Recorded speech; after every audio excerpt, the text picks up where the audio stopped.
Hello viewers, today we are going to learn about algae. Today's discussion would include general characteristics and ecology and distribution of algae. But let us first know what this term algae means. The term algae was first introduced by Linnaeus in 1753.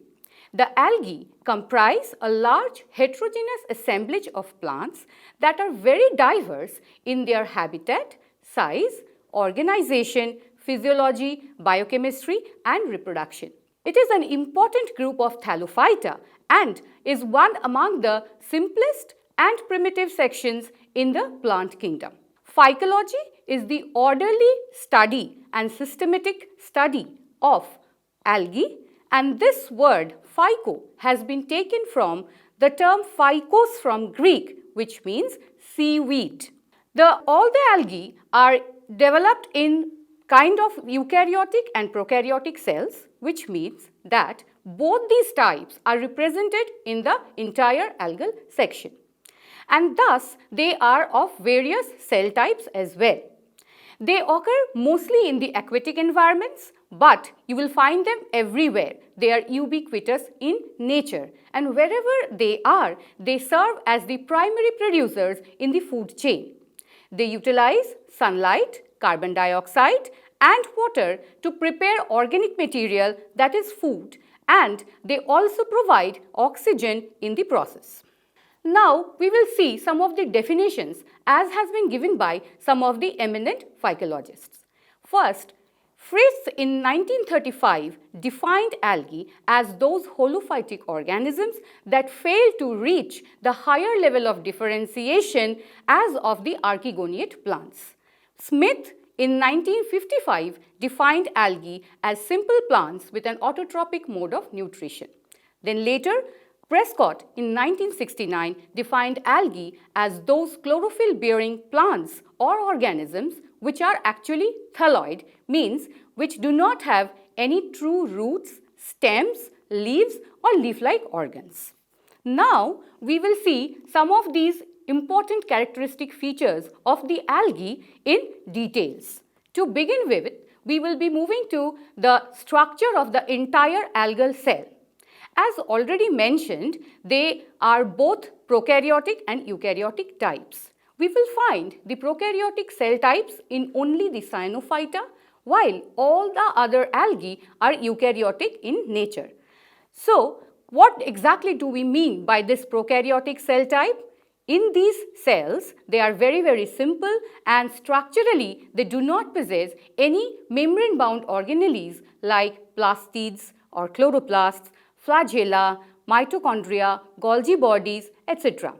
All these bodies are very much present in eukaryotic cells. Thus, eukaryotic cells are higher organized cells in the algal section which contain these membrane-bound structures. Now, basically, if we see a cell of an algae, we will come to see the outermost structure, which is actually the cell wall.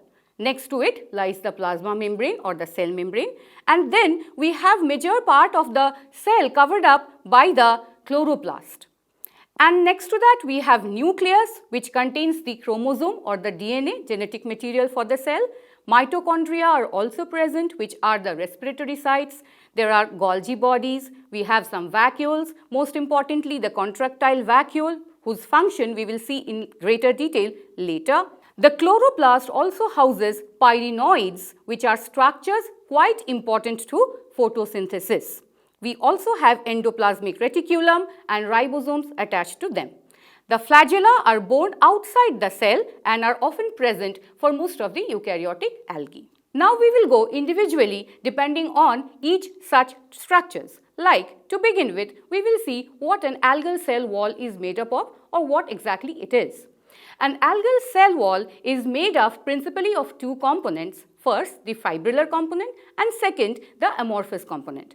The fibrillar component is actually the one which gives the major network for the cell, and this is mainly made up of cellulose, which is a polymer of 1,4-linked beta-D glucose. In certain algae, this cellulose may be replaced by xylans or mannans.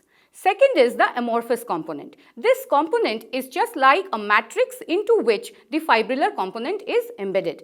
And we see a wide range of these mucilaginous amorphous components in Rhodophyceae and Phaeophyceae group of algae. Now, these are very interesting to note because as we will see, some of these components have been used and exploited commercially as gelling agents. The first among them is alginic acid. What is alginic acid? It is a polymer composed mainly of beta-1,4 linked mannuronic acid with certain amounts of L-galluronic acids. Now, these are only found in Phaeophyceae. Next, fucoidine. This is a polymer of alpha-1,2, alpha-1,3 and alpha-1,4 linked residues of L-fucose which are sulfated at C4 position. This is also found only in Phaeophyceae. Next are the group of galactans, and they are widely seen in Rhodophyceae, and we will come across several of these galactans which are the polymers of galactose. To name a few are agar, carrageenan, porphyrin and such other components. These are the ones which have been extensively used as polymeric materials for certain gelling agents. And they are mainly composed of alternating units of beta-1,3 and beta-1,4 linked galactose units. Now, we have talked so far about the cell wall of the eukaryotic algal cells. While the cyanobacteria, which are the prokaryotic cells, they do not possess cell walls of this nature. Instead, they have cell walls very much similar to that of bacteria, which is made up of mainly peptidoglycan. These are some of the structures of the amorphous component that I have just spoken of: alginic acid, fucoidine and rest. Then we move on to the next structure, the algal flagella. This is a locomotory structure for the alga and they help the alga to move by their beating. Main structure consists of a axoneme which is actually called as 9+2 arrangement. Why? The reason is there are 9 peripheral doublets microtubules which are surrounding 2 central microtubules which are not doublet, these are singlets, and the entire structure is covered by plasma membrane as typical of any eukaryotic cell. Now, basically this flagella which beats has a basal region which holds the flagella into the cell. This is known as the basal body, to which certain microtubular or striated fibrillar roots may be attached. The flagellar membrane that we have just seen can have either certain hairs which are called as mastigonemes present on their surface, or they may be smooth, that is without the hair. If the hairs are present, then they are called as tinsel flagella, and if there are no hairs present, then they are called as whiplash or acronematic flagella. Now, algal flagella may also be variously arranged in the algae. So, depending on that, we can have several classifications, and generally they are of the nature isocont, which means when the two flagella are of equal length. The flagella can be of unequal length when they are known as anisocont. Flagella can also be in the form of one tinsel and one whiplash, and then they are called as heterocont flagella. Flagella may sometimes also form a ring at one end of the cell, and then we call them as stephanocont flagella. This was about the algal flagella. And here we have certain arrangements of cells which shows us all these structures like the isocont, heterocont, stephanocont flagella. Next, we will move on to the very important structure, algal chloroplast. Now, this structure covers almost a major part of the algal cell and is very important. The reason is these are the photosynthetic sites for the algae. All algae are photosynthetic and they produce the food, and this structures are thus very important. In the eukaryotic structures, we will find chloroplast, but in the prokaryotes, no true chloroplasts are exactly present. We will simply find simple structures called as thylakoids in the prokaryotic cells. In the eukaryotic cells, let us see some of the structures of the chloroplast that we are actually going to understand now. Now, basically, the entire chloroplast is traversed by lamellar structures. These are membranous vesicles and they are known as thylakoids. These thylakoids are the sites where the major photosynthetic pigments are present and is the major photosynthetic site as well. Now, the carbon dioxide fixation, which takes place after the fixation of the light harvesting pigments, we find that occurring in the stroma region, which is not exactly the thylakoids but the granular part above the thylakoids, which are known as the stroma region. Then there are these phycobiliproteins or phycobilisomes. Phycobilisomes are structures which houses these phycobiliproteins. Phycobiliproteins are again pigments like phycoerythrin, phycocyanin, which are present on the surface of the thylakoids. We also find a structure called as pyrenoid, which is a differentiated and a denser body which lies within the chloroplast. Now, this is also a very important structure because it houses the Rubisco enzyme. Rubisco stands for ribulose 1,5-bisphosphate carboxylase, and this is the enzyme which actually fixes the carbon dioxide in the dark reaction. Chloroplasts not only contains these pyrenoids, thylakoids, but also contains some other accessory components like some spherical lipid droplets between their thylakoids. These basically serve as the pool for the lipid so that lipoprotein membranes of chloroplasts can be synthesized and they can grow. Many motile algae have tightly packed groups of carotenoid lipid globules that constitute an orange-red eye spot or stigma. Chloroplasts may also contain DNA, and this DNA is typically of prokaryotic nature. Algae consists of chlorophylls A, B, C1, C2 and D, out of which A is the major pigment for photosynthesis, all others are accessory pigments. Carotenoids are also present in the chloroplast. They are yellow, orange or red pigments and can be categorized into two types, carotene and xanthophylls. Beta carotene is the most prevalent type of carotene and fucoxanthin is the most important type of xanthophylls observed. Next, we move on to the algal mitochondria, which is the respiratory site. All the major enzymes and other structures required for respiration of the algal cell is housed in the mitochondria. The mitochondria is the powerhouse of the cell and that can also be of two types based on the nature of cristae. The cristae can be of lamellar type or can be of tubular type, and accordingly we can have two different types of mitochondria in the algal cells. Glycolate is the major substrate for photorespiration and it is broken down by glycolate dehydrogenase in the mitochondria. Certain algae may have peroxisomes in place of mitochondria.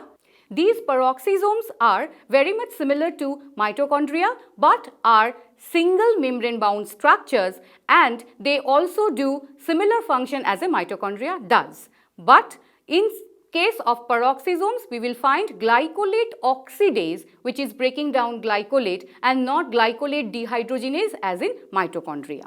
Next, we move on to algal nucleus. Now, obviously, nucleus is a very important structure because it stores the genetic material or the DNA.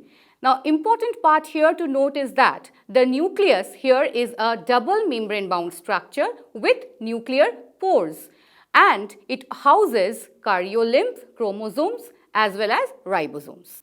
This is true for the eukaryotic algae, but in case of prokaryotic algae, we do not find any membrane bound structures. Instead, we find naked DNA lying in the cytoplasm and this is there in case of Cyanophyta. Moving on to the algal ribosomes. Ribosomes are the protein synthesizing machinery and we find both 70S and 80S type of ribosomes represented in the algal varieties. The eukaryotic algae composed of 80S ribosomes which are larger, and in the eukaryotic algae the chloroplasts and mitochondria which are present stores DNA and ribosomes as well. These ribosomes in the chloroplast and mitochondria are of 70S types. In case of prokaryotic algae, that is cyanobacteria, we will find only the 70S type of ribosomes. Then we move on to see some of the storage products which algae generally reserves in them. Now, there are a wide variety of these products and a brief mention on some of these are required. They can be divided into two major classes. One is a high molecular weight compound and the second one is a low molecular weight compound. Let us first learn about the high molecular weight compound.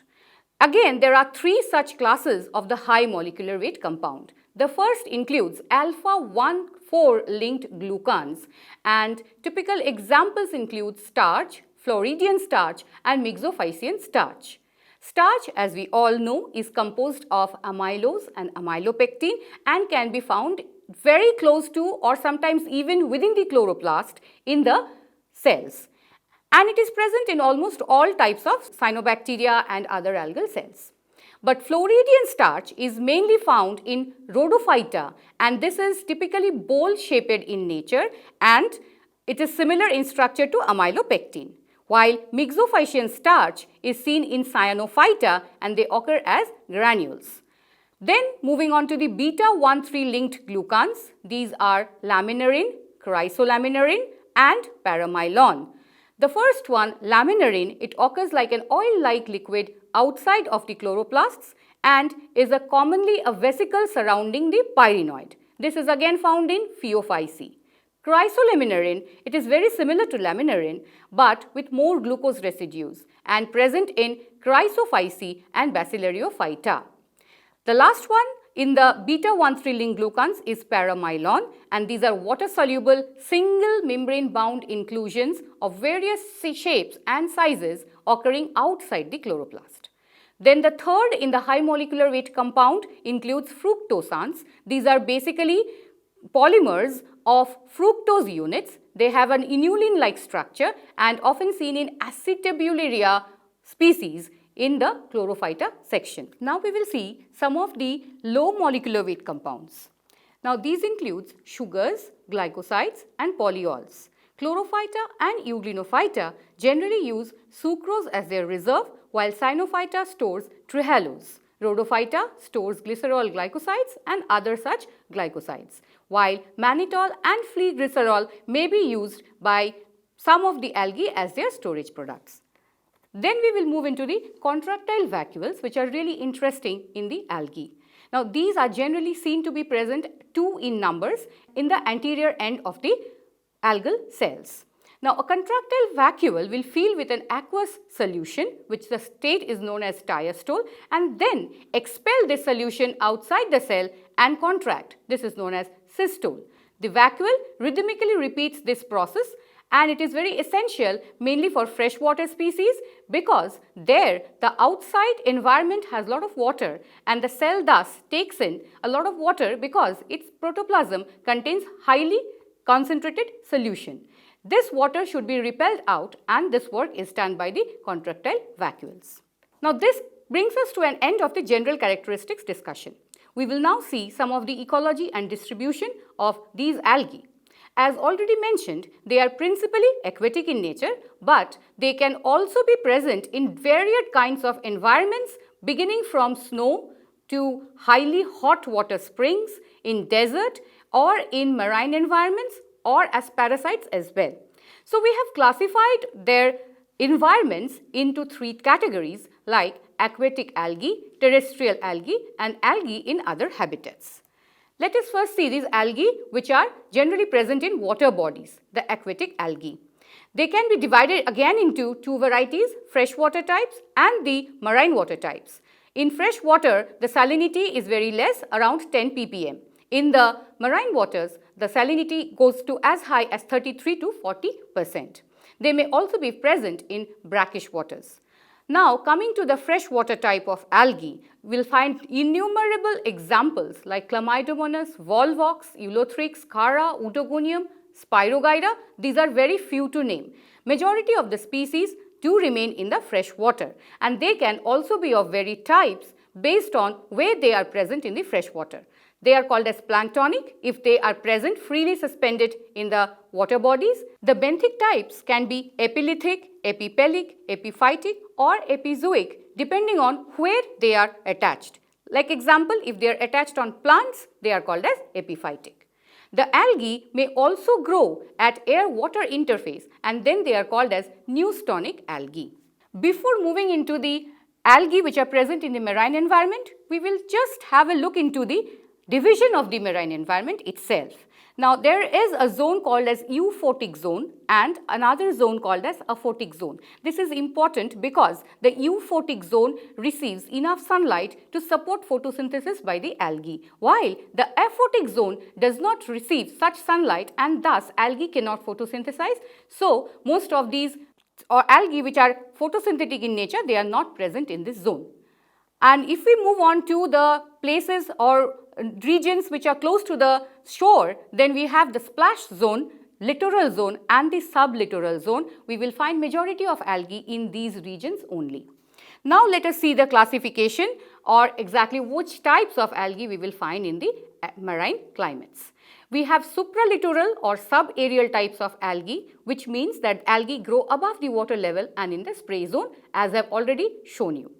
Then comes the supralittoral algae, which may be again edaphic, epiphytic, epilithic, and all these are the type of algae based on where they are growing in the substrata.